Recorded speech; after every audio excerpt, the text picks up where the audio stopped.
Shalom jemaat yang dikasihi Tuhan. Hari ini kita akan membaca satu bagian firman Tuhan dari Matius 5:6. Demikian bunyinya. Berbahagialah orang yang lapar dan haus akan kebenaran, karena mereka akan dipuaskan. Saudara, pernahkah saudara merasa lapar dan haus dalam pengalaman hidup saudara? Saya yakin kita semua pernah. Dan ketika kita merasa lapar dan haus, kita akan berusaha sedemikian supaya kebutuhan kita akan makanan ataupun air itu bisa segera terpenuhi sehingga kita merasa puas. Nah saudara, begitu juga dengan orang yang merasa lapar dan haus akan kebenaran. Ada satu kerinduan yang besar di dalam hatinya untuk mencari kebenaran, untuk dipuaskan dengan kebenaran itu. Nah saudara, rasa lapar dan haus akan kebenaran adalah merupakan satu bagian yang penting bagi pertumbuhan iman kita. Mengapa demikian? Karena orang yang memiliki rasa lapar dan haus akan kebenaran adalah orang yang tidak berpuas diri dengan kondisi rohaninya pada saat itu. Tetapi dia mencari atau dia berusaha mencari satu pertumbuhan rohani yang lebih baik, satu pemahaman akan kebenaran yang lebih bermakna, dan satu kehidupan di dalam kebenaran yang lebih sungguh-sungguh. Nah, orang yang mempunyai rasa lapar dan haus seperti ini tidak berpuas diri dan tidak berhenti untuk mencari kebenaran. Sebaliknya, ketika seseorang tidak memiliki rasa lapar dan haus akan kebenaran, maka dia menjadi orang yang berpuas diri dengan keadaan yang ada saat itu, dan dia tidak berusaha lagi untuk bertumbuh, dia tidak berusaha lagi untuk mencari kebenaran dan hidup dalam kebenaran.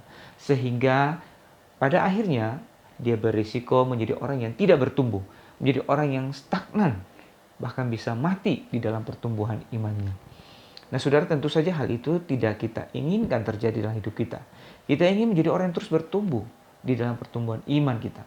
Karena itu milikilah rasa lapar dan haus akan kebenaran di dalam hidup kita. Pertanyaannya, bagaimana memiliki rasa lapar dan haus akan kebenaran? Nah saudara, ini adalah pekerjaan Roh Kudus. Karena itu jawabannya ada di dalam doa kita. Ketika kita datang kepada Tuhan untuk meminta dengan tekun, memohon dengan tekun kepada Tuhan supaya Tuhan menolong kita dan menanamkan rasa lapar dan haus akan kebenaran di dalam hati kita. Saudara, tanpa pekerjaan Roh Kudus tidak ada rasa lapar dan haus akan kebenaran yang kudus. Hanya adalah keinginan-keinginan yang sementara yang sangat lemah. Tapi oleh karya Roh Kudus kita dimampukan untuk memiliki rasa lapar dan haus yang kudus akan kebenaran. Karena itu mari kita berdoa, kita meminta dengan tekun, dengan sungguh supaya kita diberi rasa lapar dan haus akan kebenaran. Saudara, tanpa Roh Kudus tidak ada rasa lapar dan haus yang kudus. Tapi lewat doa, Roh Kudus menanamkan rasa lapar dan haus akan kebenaran itu dalam hati kita. Nah, saudara, orang yang lapar dan haus akan kebenaran disebut sebagai orang yang berbahagia. Mengapa? Karena mereka akan dipuaskan. Dipuaskan dengan apa? Dipuaskan dengan kebenaran, ya. Dan kebenaran itu adalah Yesus sendiri. Karena Yesus berkata, "Akulah kebenaran."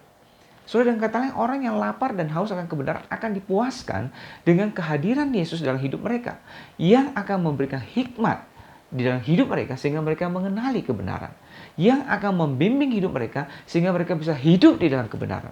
Inilah pengalaman hidup yang akan dialami, yang akan dijalani oleh orang yang memiliki rasa lapar dan haus akan kebenaran. Mereka akan dipuaskan dengan sang kebenaran itu sendiri, yaitu kehadiran Yesus di dalam hidup mereka. Saudara-saudara, karena itu mereka disebut sebagai orang yang berbahagia, karena mereka akan dipuaskan.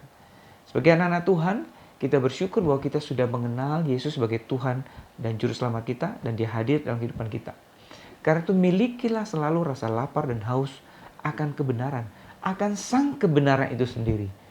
Dengan sungguh berdoa, memohon, Tuhan tambahkan terus rasa lapar dan haus itu dalam hati kita, sehingga kita terus merindukan Dia dan terus merindukan karyanya di dalam kehidupan kita, sehingga kita terus hidup dalam kebenaran dan terus melayani Dia dan memuliakan Dia dalam kehidupan kita. Kiranya Tuhan memberkati kita dengan firman-Nya. Amin.